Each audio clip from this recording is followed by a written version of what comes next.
I expected a delivery from the hardware store, perhaps the new drill bits I ordered to celebrate finally paying off my mortgage. When I swung my front door open, the hallway was blocked by 6 enormous suitcases for cardboard boxes and my sister, Brenda. Her husband, David, stood right behind her holding a massive flat-screen television. Their two teenagers were slouched against the corridor wall, completely absorbed in their smartphones. Before I could process the sight or ask a single question, David wedged his heavy work boot inside my doorway and aggressively pushed past me. He marched directly into my dining area and set the television down hard onto my solid oak dining table. Brenda marched in right behind him, pointing down the hall and explicitly telling her kids to go claim the master bedroom. I stepped directly in front of Brenda and held up my hand like a traffic cop. I demanded to know what they thought they were doing invading my home. Brenda let out a heavy sigh, acting as if I was being entirely unreasonable. She looked me dead in the eyes and said Mom and Dad told her the place was ready for them. She told me I had until the end of the day to pack my essentials and get out. She bluntly stated that David had lost his management job at the car dealership. They had been officially evicted from their rental house across town, and they urgently needed my condo. I asked her why she thought she could just move her entire family into my home without my permission. Brenda crossed her arms over her chest and stated that Mom and Dad agreed it was the best solution for everyone involved. She explained her logic with a completely straight face. She said, since I am a single man with no children, I absolutely do not need 3 bedrooms and 2 bathrooms. She has a growing family. Therefore, she gets the condo. She added that I could easily rent a small studio apartment downtown with the money I saved from not having kids. I closed the front door, leaving the teenagers stranded out in the hallway with the remaining luggage. I pointed at David. I told him to pick up his television and get out of my house immediately. David puffed out his chest and stepped toward me, trying to use his bulk to intimidate me. He told me to calm down and listen to my sister. He said this was family business and the final decision was already made by the heads of the family. I informed David that he was trespassing on private property. I have owned this condo for 15 long years. I worked 60 hours a week as a floor manager at the regional distribution center to afford the initial down payment. I skipped vacations, I drove an old truck, and I lived on a strict budget. Just 7 days ago, I sent the final wire transfer to the bank. The mortgage is paid in full. The deed is officially in my name. I am the sole legal owner of this property. Brenda reached into her oversized leather purse and pulled out a folded piece of yellow notebook paper. She shoved it into my hand with a look of absolute triumph. I unfolded the paper. It was a handwritten note from our father. I read the words carefully. It stated that he and her mother had deeply discussed Brenda's current financial situation. It formally declared that they were granting Brenda and her family full access and tenancy to my condo. It actually included a specific line saying I was required to vacate the premises immediately to accommodate my sister's family. Both of my parents had signed the bottom of the page in blue ink. I looked at Brenda. I asked her if she actually believed a handwritten note from our parents overrode a legal deed to real estate registered with the county. Brenda scoffed loudly. She said I was being selfish and materialistic. She reminded me that Dad consigned my first car loan 30 years ago when I was 18. In her mind, and apparently in our parents' minds, that minor favor meant they had a lifelong stake in my financial assets. She claimed that families always help each other in times of crisis. She said I owed her this enormous favor because she gave our parents grandchildren, and I did not. I slowly ripped the yellow notebook paper in half. I tore the halves into quarters. I dropped the torn pieces directly onto the hardwood floor at her feet. David's face turned bright red with anger. He stepped closer to me and pointed a thick finger right in my face. He told me I was deeply disrespecting our parents and breaking my mother's heart. He said I was going to pack my bags right now, or he was going to throw my things out the window himself. I stood my ground. I'm 2 inches taller than David, and I spend my days walking a massive warehouse floor lifting heavy inventory, not sitting behind a desk. I told him if he touched a single piece of my property, he would leave this building in an ambulance. Brenda screamed at me. She called me a heartless monster. She demanded I call Mom and Dad right now on the phone. She confidently declared that they would set me straight and force me to leave. I pulled my smartphone from my pocket. I dialed my parents' landline number and put the call on speakerphone. I set the phone down on the kitchen counter so Brenda and David could hear every single word clearly. My father answered on the second ring. He sounded remarkably cheerful. He immediately asked if Brenda had arrived safely and if they had started unpacking the boxes. I spoke loudly and clearly toward the phone. I told my father that Brenda was standing in my living room demanding the keys to my home. I asked him what exactly he was thinking when he wrote that ridiculous letter attempting to give away my property. My father's tone instantly shifted from cheerful to his stern, authoritative voice. He told me not to use that disrespectful tone with him. He said Brenda was in a tight spot and desperately needed a safe place to live. He completely bypassed my ownership and said my mother, and he decided my condo was the only logical solution to the family crisis. My mother picked up the kitchen extension. She immediately started crying loudly into the receiver. She told me to stop being so greedy and selfish. She said Brenda's children needed a stable school district and a nice neighborhood. She said I could easily find a cheap apartment anywhere and leave the luxury condo to the people who truly needed the space. I asked my mother how she could possibly justify giving away a home I paid for entirely with my own money. I sharply reminded her that they never contributed a single dollar to my mortgage, my property taxes, my insurance premiums, or my maintenance fees. I bought this place entirely on my own through sheer hard work. My father interrupted her crying.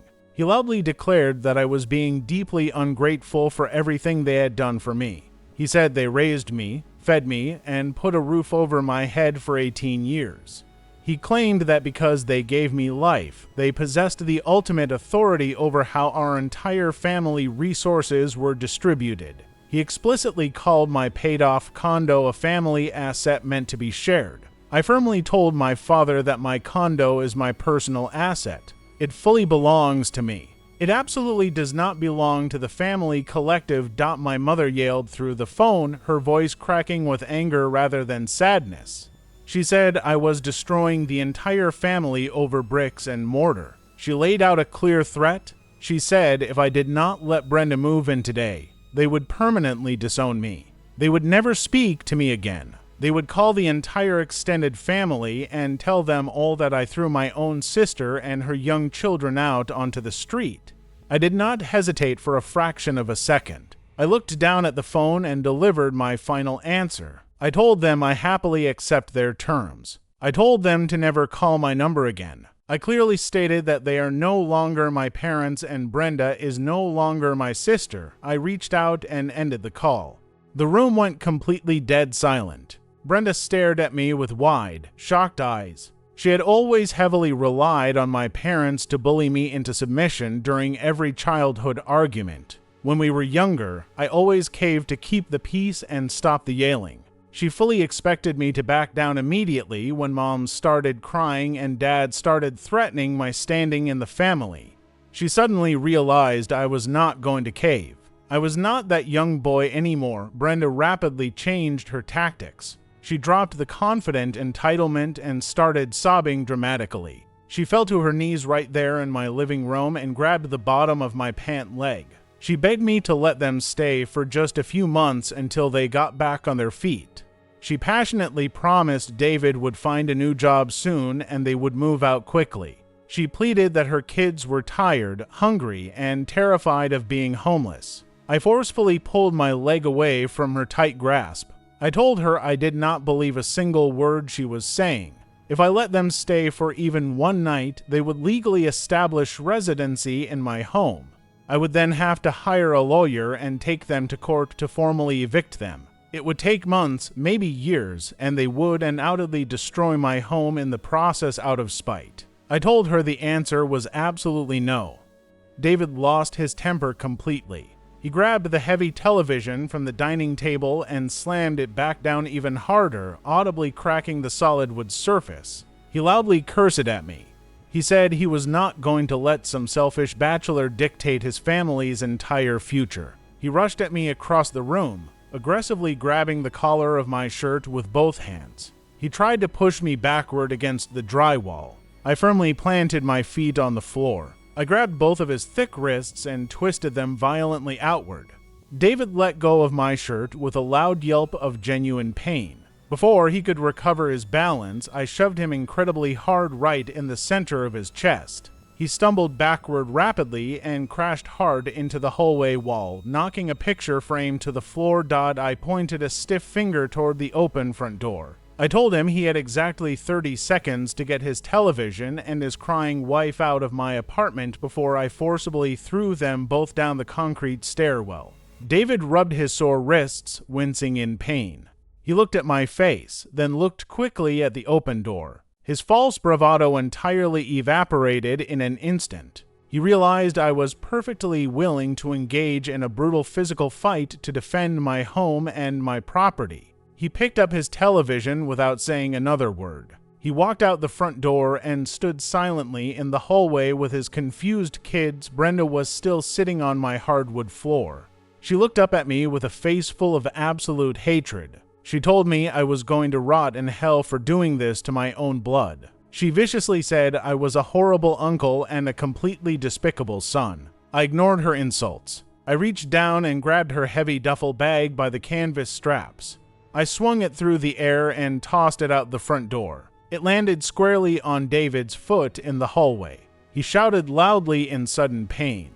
I looked down at Brenda. I told her to get up right now and walk out, or I would physically throw her out the exact same way I threw her bag. She scrambled quickly to her feet. She straightened her wrinkled shirt and marched angrily toward the door. She stopped right at the threshold and turned back to face me one last time. She loudly declared that she was going to call a vicious lawyer in the morning. She promised she was going to sue me for everything I owned and take the condo away from me legally. I laughed directly in her face. I told her no respectable lawyer in the entire state would ever take a case based on a torn-up handwritten note from our completely delusional father. I grabbed the edge of the heavy wooden door and slammed it shut right in her face. I immediately engaged the brass deadbolt. I latched the security chain securely into place. I stood alone in my foyer, listening closely to the muffled sounds of my sister's family arguing bitterly in the hallway. I heard David loudly blaming Brenda for the terrible plan failing. I heard the teenagers complaining aggressively about being tired and wanting to go somewhere to sit down.